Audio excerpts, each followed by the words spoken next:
In 2024, the red pill community is dying, if not dead. You got Kevin Samuels passing away, what seems to be a long time ago. You've got some of the new main faces like Sneeko being exposed for being a fraud, or Fresh and Fit being exposed for not being true alpha males, true red pill guys. And a young man who doesn't have a dad only has one way of finding what it truly means to become a man. You don't deserve to be here. Quit. I want to be a better man. I want to be a better husband. I want to be a better father. I want to be a better, you whiny piece of shit. That's right, don't seek counseling, don't seek mentorship, hell, don't even look at Sylvester Stallone, sign up for an alpha male boot camp. That's obviously the way to go. Better move with a purpose. Belly.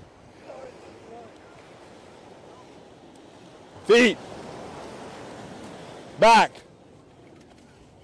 What specifically about these exercises is gonna make somebody an alpha male, I'll never know. I mean, to be honest with you, these people could have joined the military, gotten paid to be in there with like a sign-on bonus, a career, you know, some stability and benefits that'll last them the rest of their lives, to be yelled at and have hammers be in their hands as they do crunches or, you know, some sort of inverted burpee. But if they think this grown man who's not wearing any sort of shoes or anything on a beach is supposed to make them some sort of alpha male, then they are sadly mistaken. Get over here.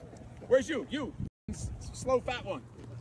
Both of you, you're gonna sit. Get over here, quitter, unquitter. Now, sit out right here. You two are gonna share this cookie. All of you start crawling. Start crawling. What's so funny and consistent about like alpha male culture and the community that it breeds is that it's surrounded by like some sort of shaming. It almost seems kinky at this point. Because what part of becoming an alpha male has a grown man calling you fat, loser, cursing at you, and then has you publicly sharing a cookie with another man? I'm pretty sure most of these people have been bullied their entire lives for the lifestyle choices that they make or their decision making. I don't think going to a boot camp where you have to be shamed in front of other men is working. Shame didn't work in your actual life. Why do they think that going to this camp where they're having to spend like $20,000 to become men, why do they think it'll work now? But I keep being told that it's not a kink. There's nothing sexual about this at all. Oh.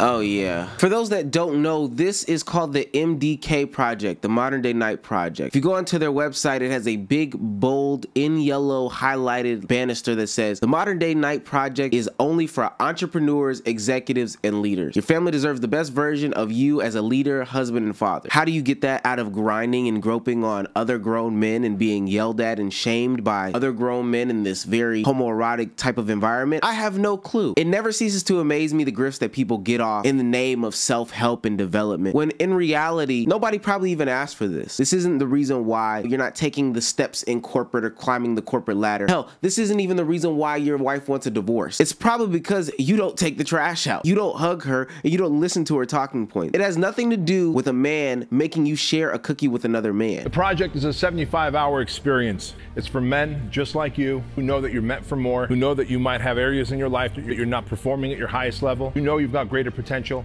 and there's a higher purpose for you here.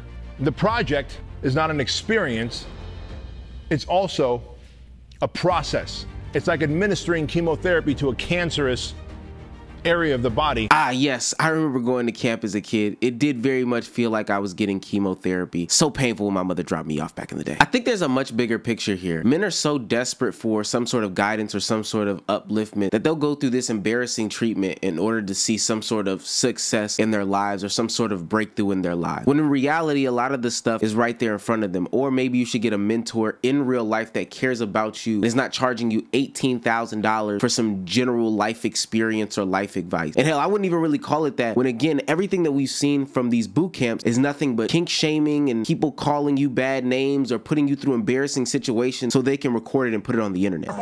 You will quit when shit gets hard. Quit now. Or get up that mountain. Let's go. Hurry up.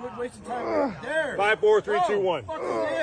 Yeah, you've already quit. You're done. Hold yourself accountable. Oh my God, what is this? I had a personal trainer recently and it definitely didn't cost me $18,000 for a 75-hour span. Hell, it didn't even cost that much for an entire year. Everything that they're getting from this is something that you can get from a personal trainer if you want to come out looking, you know, more physically built or whatever the case may be. I don't get talked bad about. I still have some sort of breakthrough when it comes to my mental because my mental and my physical are attached. And I don't have to be shamed by other grown men who literally get off by embarrassing me by dragging me down a hill in the name of, oh, you're gonna have some sort of breakthrough? This is stupid. We've allowed for a space and a place for people that actually need help to be taken advantage of, because the grifters and all the people who have no real intentions for people to be successful have come in, infiltrated, and exposed them to some BS lifestyle that is totally unobtainable to the average person and shouldn't even be thrived for, because we're seeing how those people suffer with lack of friendships in today's life, being ostracized from their communities like the Sneakos of the world. Or when you do find somebody that you truly genuinely fall in love with, like Walter from Fresh and Fit, you can't even show her to the world because you've gone on this whole path of destruction, talking bad about women for the past couple of years and who you should and shouldn't be like. Those people seem like the most unhappiest people in the world, but that's only because they spent their lives spinning the wheel of hyperbole about what a man is or what it should truly be like, and spent time degrading and downing others in their past. More than 60% you will not be here fucking Friday. I can guarantee it. And I'll make sure, because I see in your fucking eyes that most of you don't fucking belong here. And I'll be damned, I'll take this fucking knife off my fucking waist and carve this fucking tattoo off my fucking hand before I let any of you fucking bitches show up here on Friday for the graduation. I see it in your fucking eyes already.